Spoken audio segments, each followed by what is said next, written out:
Hi, and welcome to the second lesson in my series of classic licks from the playing of Billy Butler, one of the great jazz and blues swing guitar players. And I'm not a jazz guitar player, as I mentioned in the first lesson, but I've picked up a lot of little licks and ideas from Billy Butler's playing that I've worked into my own blues playing. I play mostly electric blues in a traditional style, but I like to throw a lot of little jazz ideas in there too to make my playing interesting. And Billy Butler and his playing on the songs by Bill Doggett from the 50s and early 60s provide a wealth of cool ideas. Now, the first lesson we looked at double stops, and now we're going to take a look at some single string runs. And the best way for me to show this is just show you some ideas from his playing, and I'm going to teach you a few licks note for note as best as I could learn them off the records. And then there's a few things I'm going to show you, just kind of the general idea of what I think he's doing. Again, I'm no expert on this, and if you see anything that I'm doing wrong or that you know Billy Butler did differently, make sure you tell me, because I want to learn this stuff. And I basically live out in the middle of nowhere in the Midwest and don't have any other guitar players around here who like this style of music, so I like to learn off of you. Let's start out with the first lick, which is from a tune called Big Boy, which is a great instrumental. It's in the key of A flat, so I'm going to play the lick in A flat so you can play along with the song if you're trying to figure this out. And this is a good example of how when he plays his single string runs, he's not playing a lot of the traditional blues type single string runs that you would think of. So if you listen to guys like B.B. King or Otis Rush or Eddie Taylor or any of those guys, Billy Butler sounds completely different, but a lot of times he's playing sort of the same ideas, like in the first position blues box. So this first idea from Big Boy is an example of a really cool jazzy type lick you can play in the first position blues box. It goes like this.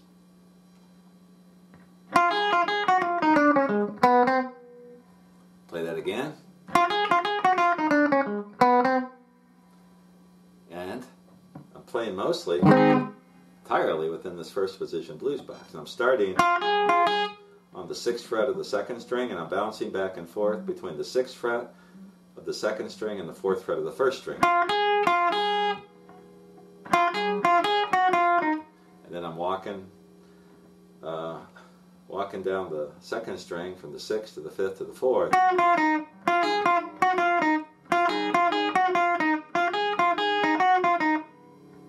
So I'm going, actually he gets the 2nd fret of the 4th string before he does the, if I'm remembering right. So it's like this, like that. So that's the first part of the lick. Check the tab to get it exactly. And then he does this, and this little run, typical Billy Butler thing. He's going from the 7th fret to the 6th fret on the 3rd string, to the 6th fret of the 4th string, and then wrapping it up, kind of a Charlie Christian, kind of a swing bebop type lick, from the 4th fret to the 5th fret on the 3rd string. So the whole lick, played all the way through, slow one time,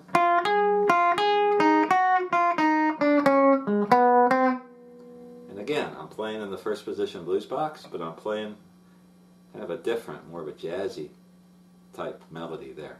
And this is something from Billy Butler which I always try to work into my blues solos, especially if it's more like a swing type thing. So one last time. There you go, that's lick number 1. Second lick, single string thing, comes from the same solo from Big Boy.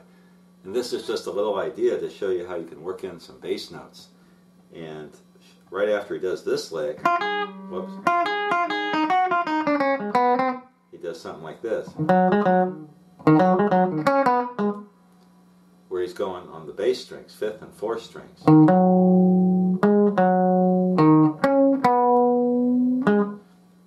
Something like that. So I'm starting on the 6th fret of the 5th string, 4, 6, 4 on the 4th string,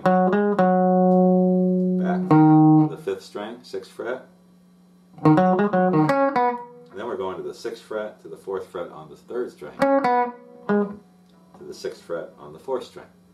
So this is just a typical little, kind of a neat idea. You don't hear anything like this in typical electric blues playing.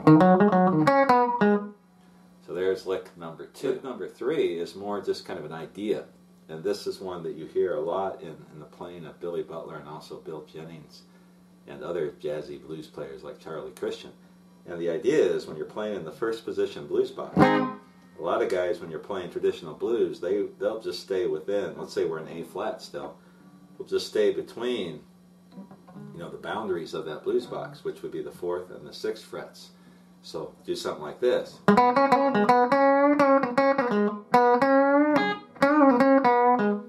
And what Billy Butler does a lot is that he goes beyond that. He goes to the 7th fret of the 3rd string.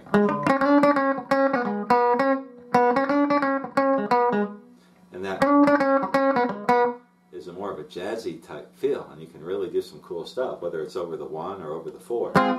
So I can do something like this.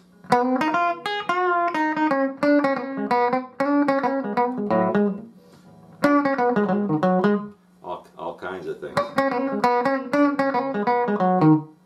At any point of your solo or whatever you want to do. But the idea, if we're in the first position blues box, we're going from the root, which in this case is an A flat, and just following 4th fret, 5th, 6th fret, 7th fret. We can do all kinds of different melodies.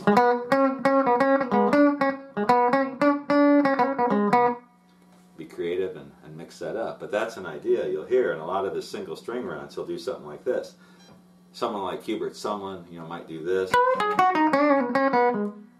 But the more jazzy thing you got, you hear the difference in there. So that's lick number 4 is another idea, just a different sounding type thing that you can do in the first position blues box. This I picked up also from Big Boy. He does something like this. Just a quick little lick.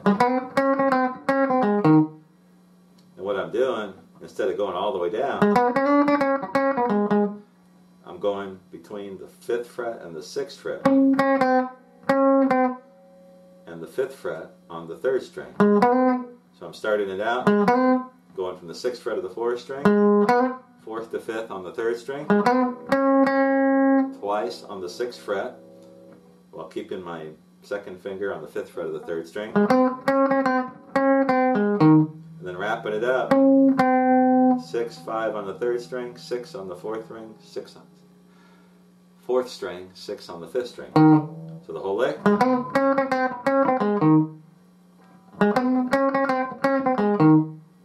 And there's another Billy Butler idea. Simple little lick that's a little different than your typical Billy Butler lick. Number 5, this is also from Big Boy. This is the last one, and then we'll move on to some other songs. The other thing that you hear in Billy Butler's playing is a lot of times he'll use this. I think that's a 6th note. So we're playing an A flat, and he does a lick like this.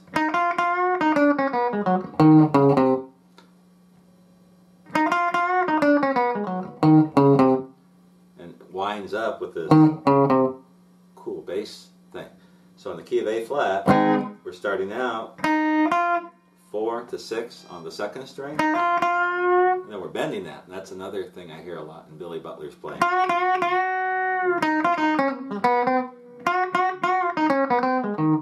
He uses that bend quite a bit, as opposed to a blues player who would be like Otis Rush or B.B. King, be more likely to bend that whole thing to the 7th fret.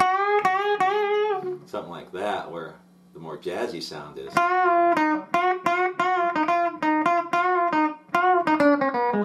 And here he's combining that riff. So the first part, going 7, 6, 4 on the 3rd string, 6, 4 on the 4th string, and then we're going down on the 5th, walking down on the 5th fret string from the 6th to the 4th to the 3rd. So that whole lick, another kind of jazzy thing, we're ending up here. So one more time, this is lick number 5.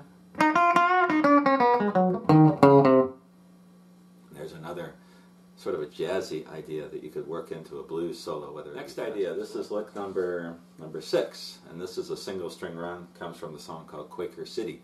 And this is more kind of an idea than it is a precise lick, but it's in the key of G, and from our other lessons, or if you're new to this stuff, when you're playing in G, you don't just have to stay here on within the blues box. There's other places you can play. And one place where you'll hear Billy Butler play quite a bit is this little run starting from the 5th fret of the 5th string. So if I'm in G, I know I can start right here. And there's a nice little bass scale type thing I can play to get more of a low end sound in my soloing. And he does a lick in Quaker City that uses this and shows you some of the places you can play. So it's like this. Something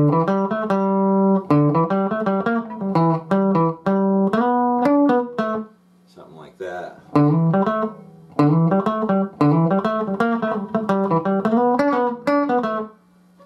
And the lick I have tabbed out exactly for you, but the idea, you can play on these notes, so going from the 5th to the 7th fret on the 5th string, 5th to 7th, on the 4th string, 8, 7, 5, so not 6 to 4, so it's 5, 7, 5, 7, and then 8, 7, 5 on the 4th string. And you can do the little hammer-on, pull-off thing between the 7th fret and the 5th fret on the 4th string, and wind up on the 5th string. And then you've got this bass. Since that's a G, you can walk into it from the 6th, 7th fret of the 6th string, 5, 7 on the 5th string, and wind up on your 1, which is your G. So you could do something like this.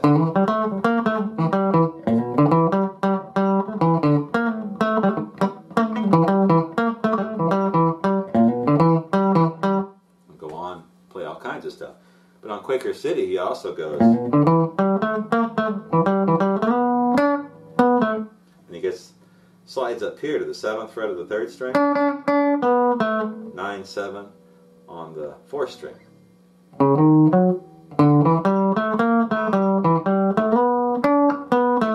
Something like that. Now, if we're in the key of G, we're in another G scale, which we'll get into eventually. So the idea is whatever key you're in, if I'm in an F,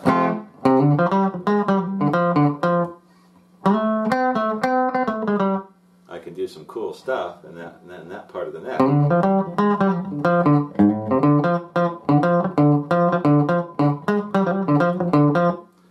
that adds a more bassy sound to your playing. So in Quaker City, I showed you one example, the tune Honky Tonk, the great instrumental, the one that put Bill Doggett on the map. In Billy Butler's solo, he does this. He uses that little lick, and I'll show you that later in context in that solo. And so that's lick number 6, is that kind of bass. Lick number 7 comes from a tune called number 3, and this is a guitar break that he does. Throughout most of the song, he's just playing the chords, the rhythm parts, and then all of a sudden he comes in with this really cool solo. It's in G, and it goes like this. Let me show it to you one time through, and then we'll break it down.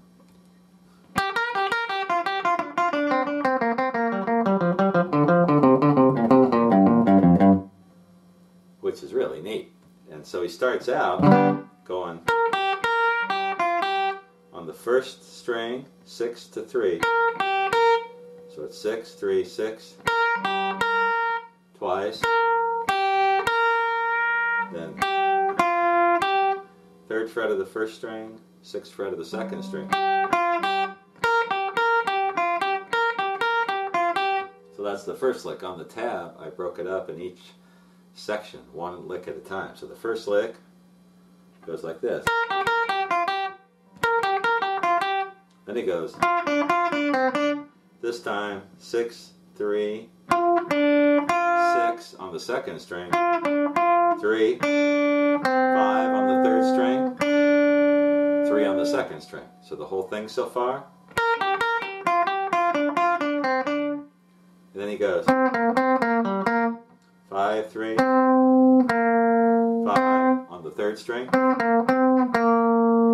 on the third string, 5 on the fourth string. So the whole thing. Whoop.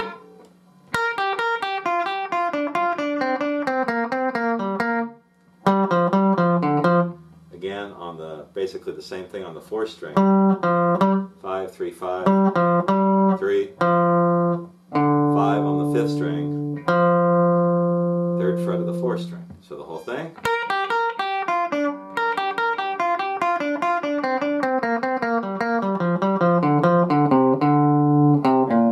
Here I'm not sure what he's doing. To me it's easier to play 5, 3, 5, 3, and then go to the 6th fret of the 6th string. Back here. He could be doing this. Sliding up here to the 1st and the 3rd.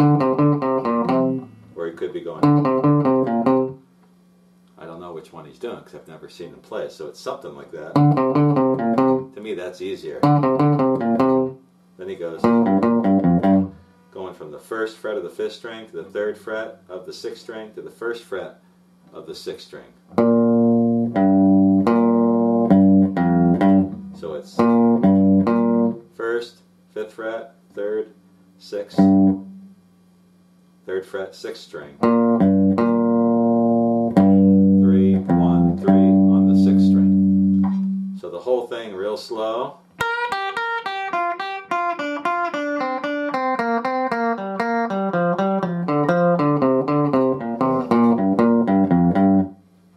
Which is pretty cool stuff. Again, listen to the tune number 3 by Bill Doggett with Billy Butler on guitar, and you'll hear him playing that. It's really nasty the way he plays it. Whoops.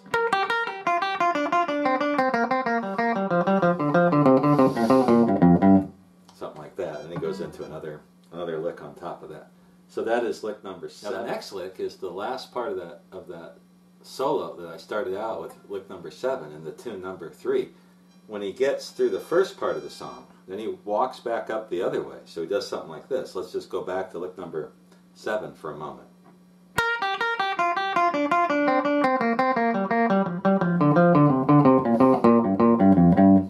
And then he comes back. Something like that. So this next part starts on the 5th fret of the 5th string. He goes to the 3rd fret of the 4th string. He goes 5, 3, 5 on the 4th string. Then he's going between the 3rd fret of the 3rd string and the 5th fret of the 4th string. So the first part.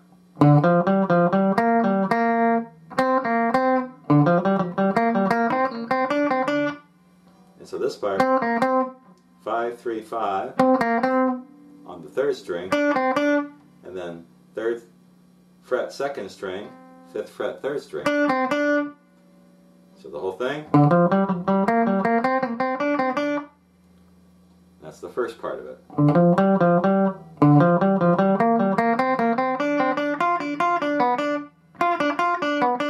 Yeah, something like that. It could be. I think he goes to the 5th fret of the 3rd string. So it's 6, 3, 6, 3, 6, 3, 5 on the 3rd string, 3 on the 2nd string. So the whole lick, something like that. So that's an ascending lick, doing something going up the other way. And those are both ideas you could do in a lot of different ways in that first position blues box. So those are both from the tune number 3 by Bill Doggett. So lick 7 and lick 8 one more time. Whoops. I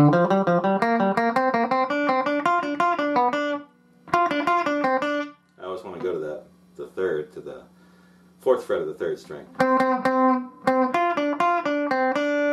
That's what you want. So one more.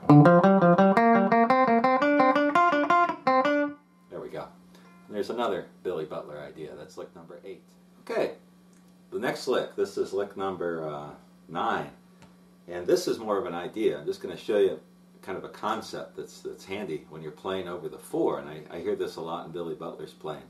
Also in Bill Jennings' is playing, and like Charlie Christian and other jazzy swing guitar players. And it's a simple idea that you can use when you're playing over the 4 to make your playing sound a little more jazzy, a little more interesting. So if we're in G and we're playing in the first blues box,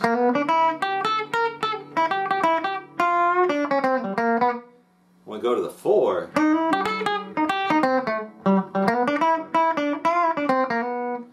we can do this little over the 4, which is really a 4 minor. So if we're in G, a C minor, 3 fingers, my first finger on the 3rd fret of the 1st string, 2nd finger on the 4th fret of the 2nd string, ring finger on the 5th fret of the 3rd string. And we can just follow in the blues box that chord. And here's a real simple lick just to get the hang of this. Going 5, 4, 3 on the 1st string. Then we're going to get that 4th fret of the 2nd string, 5th fret of the 4th string. Then go back and forth between the 2nd fret of the 3rd string and the 5th fret. And you can walk back up and try different things. So when you're playing over the 4, that's a C chord, that's a C 2nd position bar chord, just playing over the top of that. And it adds a little jazzier playing rather than just playing your blues box stuff. So to get used to it, this little is a simple introduction. So when the song goes to the 4, maybe a C9, try something like that, and then you can work in some other notes. Now another thing Billy Butler does along the same lines is a lot of times he'll play over this C9th shape. So when I make this C9th chord, these 2 notes, which would be the 2nd fret, 3rd fret of the 2nd and 3rd string, I can play those. Charlie Christian did this a lot too. Also I've got the 3rd fret of the 5th string, which is my C. I've got lots of ideas. We can walk the bass from the 5th fret of the 4th string, 5, 4, 3, 2. And that's all played over the C9th, over the 4. We can slide into it. And we go back to the 1. We can go back to those, just playing the blues box stuff. But when you're in the 4, you can play the outline of this chord.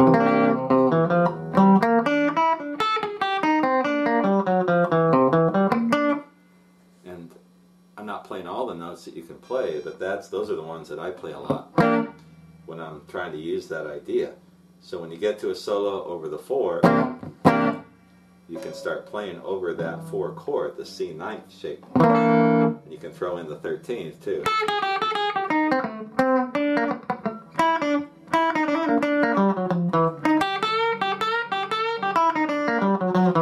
You can come up with different ideas for playing over that. So that's kind of an idea. Any key you're playing in, so if we go to C, the F is my 4, and I've got this.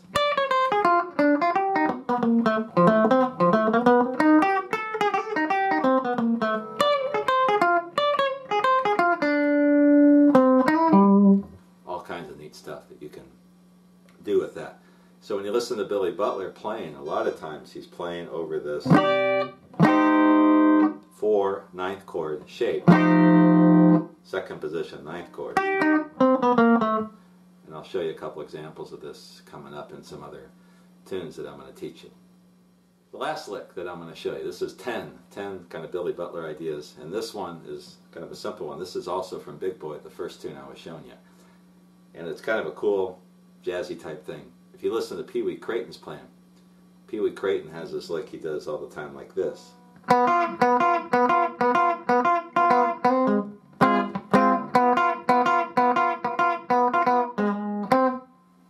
And then Billy Butler's playing in Big Boy in the key of A flat. He does a lick like this, which is really kind of neat. He starts on the 7th fret of the 1st string, then he goes to the 6th fret of the 2nd string, to the 4th fret of the 3rd string, to the A flat, which is the 6th fret of the 4th string. And he winds up with a little bend on the 4th fret of the 3rd string. So the whole thing. And that's a lick that I use every now and then that I picked up from listening to Billy Butler on Big Boy. Now, to figure out a lot of his stuff, you got to really know some jazz scales and things like that. But I think a lot of what he plays is based on those ideas, mainly following the chords and playing over the chords, which again is a jazz thing. But if you're playing a solo and you're playing electric blues and you want to throw in some jazzy ideas, those are a few for you. And those are some of the ones I use when I'm playing, that I learned from listening to Billy Butler stuff. Again, I hope this lesson helps you, and if you have any questions, let me know. I did tab out a couple other single string run examples for you from some other tunes, but I'm not going to teach those now to keep the video reasonably short. I'll be back with the last video, which is going to look at some of the rhythm ideas that Billy Butler used in his playing behind Bill Doggett. See you again soon.